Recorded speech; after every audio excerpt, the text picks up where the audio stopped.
Hello दोस्तों, आप सभी का एक बार फिर से बहुत बहुत स्वागत है आपके अपने channel one step to success with RK में। दोस्तों, आज हम किशोरावस्था टॉपिक को पढ़ेंगे। किशोरावस्था, इसकी अवस्था कब तक रहती है? बालक में 12 से 18 वर्ष और किसी किसी बालक में 22 वर्षों तक की होती हैं। किशोरावस्था शब्द अंग्रेजी के एडोलसेंस का हिंदी रूपांतर है। किसका हिंदी रूपांतर है? एडोलसेंस का। एडोलसेंस शब्द लैटिन भाषा के एडोल्सियर से बना हुआ है। किससे?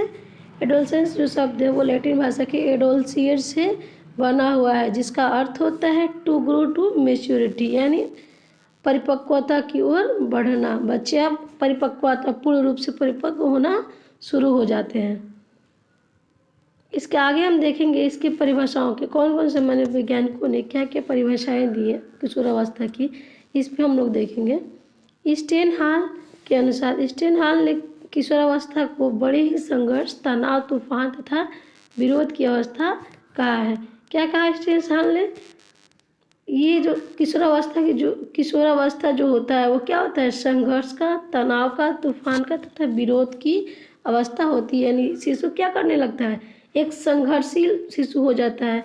उसके अंदर बहुत सारे मनोवेग पाए जाते हैं, जिस तरह से वो, जिसके कारण वो तनाव, तूफान और विरोध भी की भावना भी उसके अंदर आना शुरू हो जाती हैं।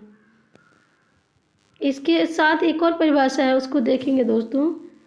ब्लेयर जोन्स एंड सिम्पसन के अनुसार किशोरावस्था प्रत्येक व्यक्ति के जीवन में वह काल है जो बाल अवस्था के अंत में और प्रौढ़ावस्था के प्रारंभ में समाप्त है। यानी बच्चा जब बाल अवस्था को समाप्त करता है, अंत में जाता है, वहाँ से उसका क्या होता है? किशोरावस्था शुरू हो जाता है। और 12 से 18 और 18 से 22 साल की उम्र जाते जाते तक बच्चा की एक बालक क्या होता है? प्रौढ़ हो जाता है, वो यानी वयस्क व्यक्ति हो जाता है। और वहाँ पे क्या हो जाता है? ये किशोरावस्था जो है वो उसका समाप्त हो जाता है। क्रो एंड क्रो के अनुसार किशोर ही वर्तमान की शक्ति व भावी आशा को प्रस्तुत करता है। किशोर क्या है? वर्तमान की शक्ति है और भावी आशा यानी आने वाली उम्मीदों को क्या करता है? वो प्रस्तुत करता है। ये परिभाषाएं बहुत महत्वपूर्ण है दोस्तों, इनको आप लोग ध्यान में रखिएगा। उपनाम, अब आइए देखते हैं किशोरावस्था के कौन कौन से उपनाम हैं, मनोवैज्ञानिकों ने कौन कौन से उपनाम दिए हैं। जीवन की बसंत ऋतु, किशोरावस्था क्या बोलते हैं? जीवन की बसंत ऋतु, यानी बहुत ही सुनहरा, बहुत ही आकर्षक ये क्या होता है? अवस्था होता है। जीवन का कठिन काल, ये क्या होता है? जीवन का कठिन काल भी होता है, क्योंकि ये यही काल होता है जब एक बालक में बहुत सारे मनोवेग क्या होते हैं? जन्म लेते हैं, यानी उनके अंदर भावनाएं जागृत होती हैं। किसी के प्रति प्रेम, किसी के प्रति घृणा, ये सारी भावनाएं उसके अंदर आने लगती हैं। प्रतियोगिता की भावना आने लगती हैं, बहुत सारे विचार उसके मन में पनपने लगते हैं। संघर्ष, तनाव, तूफान का काल, इसको तो संघर्ष, तनाव और तूफान का काल भी कहा जाता है। तार्किक चिंतन की अवस्था, बच्चा अब तर्क करने लगता है और उस चीज़ पे चिंतित होने लगता है। ये सारे उपनाम बहुत ही इम्पोर्टेंट है दोस्तों, आप लोग ध्यान में रखेंगे। आगे देखेंगे किशोरावस्था की विशेषताएं। इसकी विशेषताएं क्या हैं?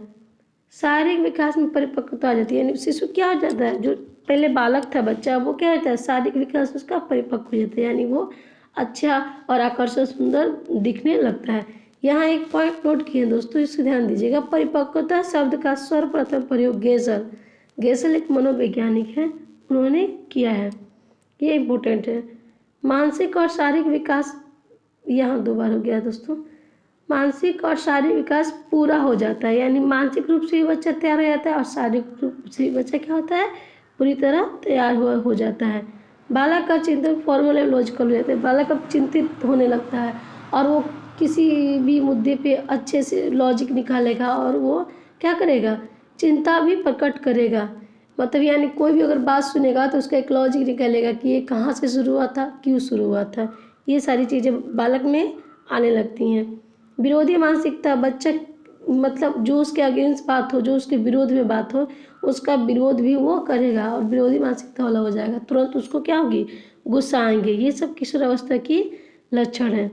भविष्य की चिंता, जब बच्चा बड़ा होने लगता है, किशोरावस्था में जब वो कदम रख देता है तो उसको भविष्य की भी चिंता होने लगती है कि भविष्य में वो कौन सा कार्य करेगा और क्या मतलब आगे उसकी लाइफ जो है, लाइफ की जर्नी कैसे जाएगी, ये सारी चीज़ों पे वो सोचने लगता है।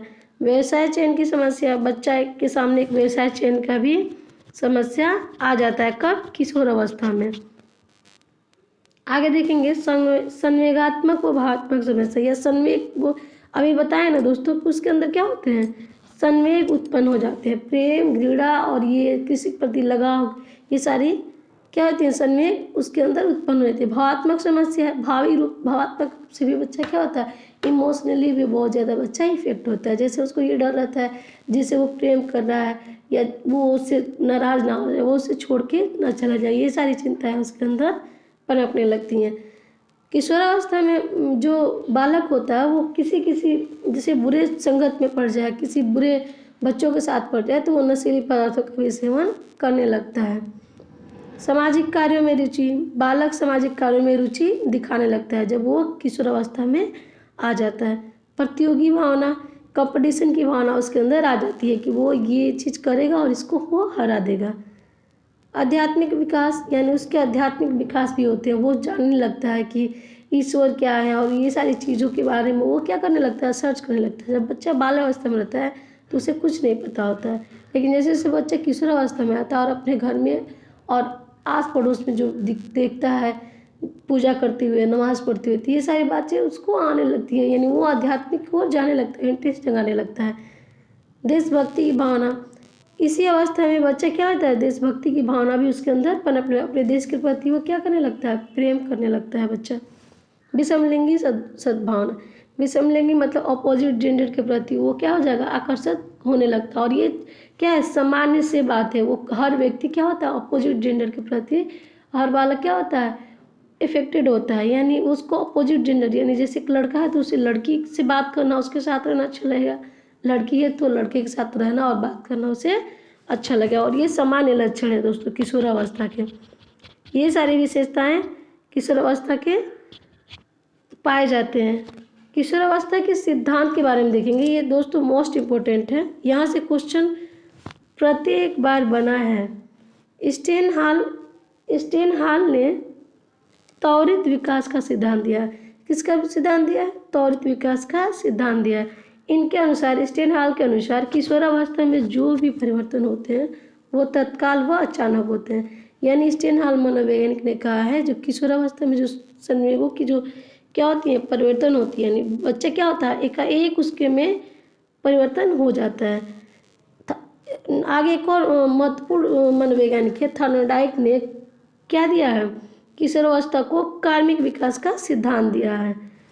इनके अनुसार, यानी थॉर्नडाइक के अनुसार किशोरावस्था में जो भी परिवर्तन होते हैं वो तत्काल ना होकर कार्मिक रूप से होते हैं। और ये बहुत मोस्ट इम्पोर्टेंट है, तत्काल ना होकर क्या होते हैं, कार्मिक रूप से होते हैं। यहाँ क्वेश्चन बनेगा किशोरावस्था में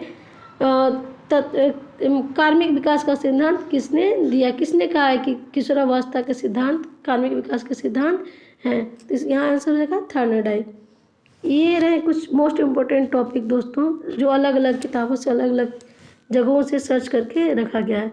उम्मीद है, आशा है कि आप सभी को अच्छे से समझ में आए होंगे और ज़रूर इसमें ध्यान से पढ़िए, ये सारी चीज़ें मोस्ट इम्पोर्टेंट है। आज ये तीनों टॉपिक समाप्त होते हैं, शैशवावस्था, बाल्यावस्था और किशोरावस्था, यानी विकास की तीन महत्वपूर्ण अवस्थाओं में से ये तीनों अवस्था में से जरूर क्वेश्चन बनते हैं।